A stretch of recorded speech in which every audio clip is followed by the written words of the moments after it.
Hello friend, welcome to my new video. কেমন আছো সবাই? আশা করছি সবাই খুব ভালো আছো। তো দিনটা ছিল চৈত্র সংক্রান্তির দিন, আর আমার বাবা এসেছে, এই জন্য আমি চলে গিয়েছিলাম বাবার বাড়িতে। তোমরা তো দেখেইছিলে, বাবার সঙ্গে দেখা করতে গিয়েছিলাম। তো ওই দিন সকাল থেকে আমি ব্লগটা স্টার্ট করছি। দেখো, সকালবেলা উঠেই না আমি একটু সিমুই বানাচ্ছিলাম বাবার জন্য। যেহেতু অনেক দিন পরে পরে আসে না, তাই ইচ্ছে করে যখন আসে তখন কিছু ভালো মন্দ বানিয়ে খাওয়া। তো দেখো, এখানে এখন শাক তোলা হচ্ছে। এই যে পাঁচমেশালি শাক, তাই না? এই শাকগুলো কিন্তু খেতে ভালো লাগে। তোলো, এখানে মিঠি রানী তুলছে শাক, ললিপপ খাচ্ছে, শাক তুলছে। ছোট হয়ে গেছে।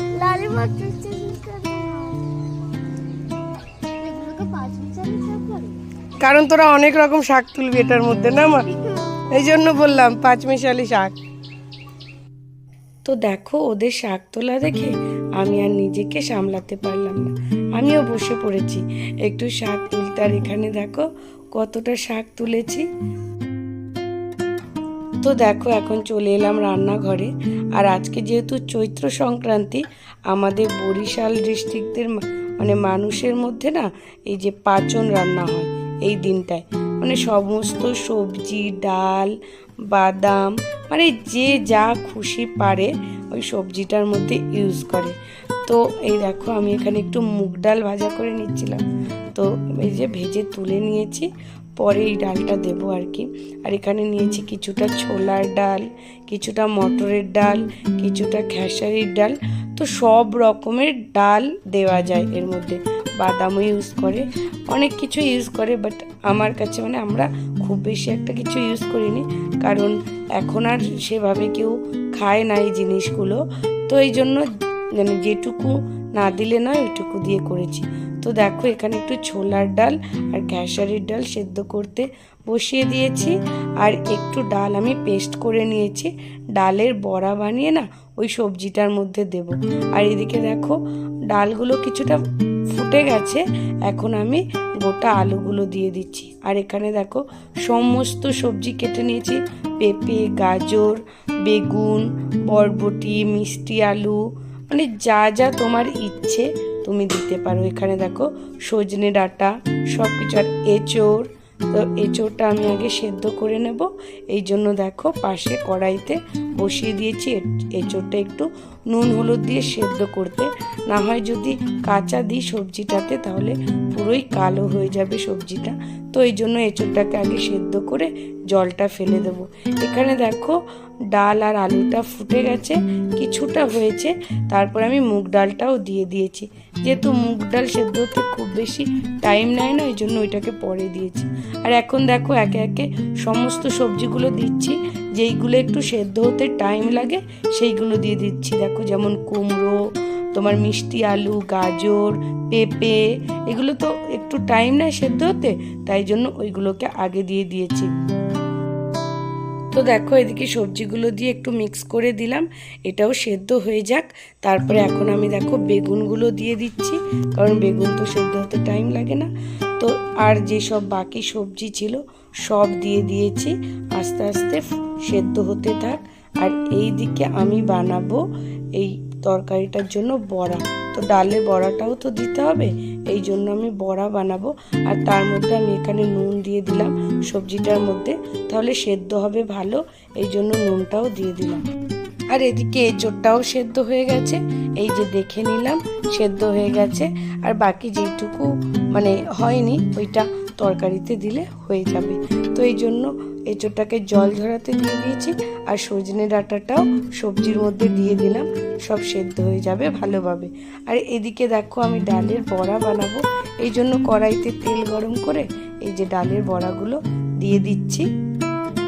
তো সবজিটা না দারুণ টেস্টি হয়, ডালের বড়াটা দিলে খুব ভালো লাগে। তো দেখো, এদিকে ডালের বড়াটা বানানো হয়ে গেছে, আর আমি এখন একটু হলুদ দিয়ে দিচ্ছি। প্রায় সেদ্ধ হয়ে গেছে সব কিছুই, তো আর একটু মানে বাকি সামান্য যেটুকু হয়নি সেগুলো হয়ে যাবে। তো এই জন্য হলুদটা দিয়ে আর একটু সেদ্ধ হতে বসিয়ে দেব।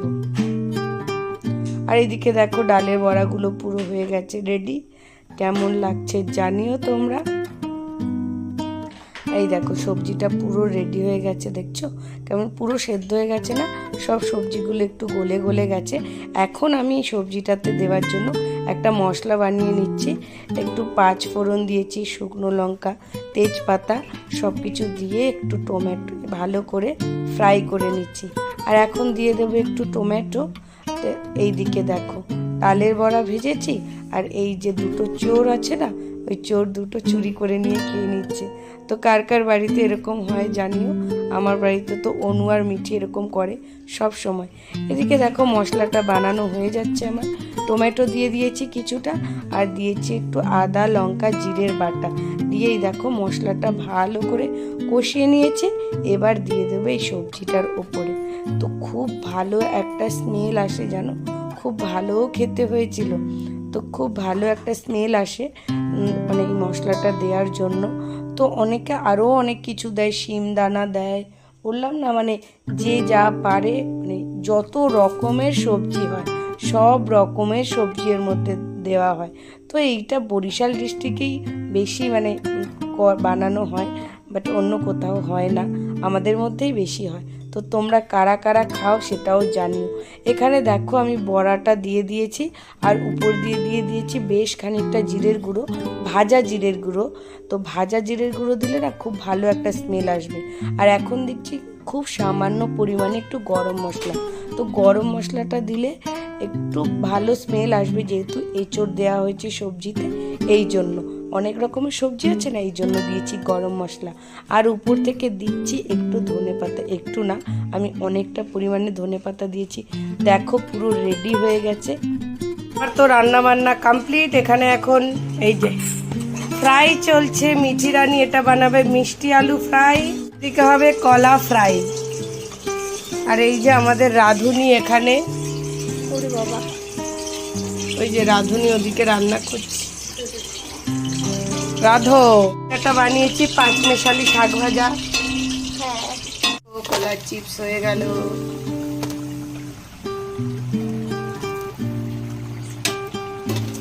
আর এখানে হচ্ছে আমাদের পনির তরকারি, বাস এটাও কমপ্লিট হয়ে গেছে।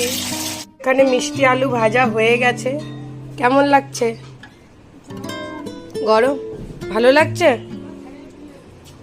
তো চলো আমরা এবার খাওয়া দাওয়া করে নিই, আর ভিডিওটা এখানেই এন্ড করছি। কেমন লাগলো ভিডিওটা তোমাদের জানিও। মিঠি রানী এখনো কি করছে? ভালো লাগলে একটা লাইক কমেন্ট শেয়ার করে দিও। টাটা।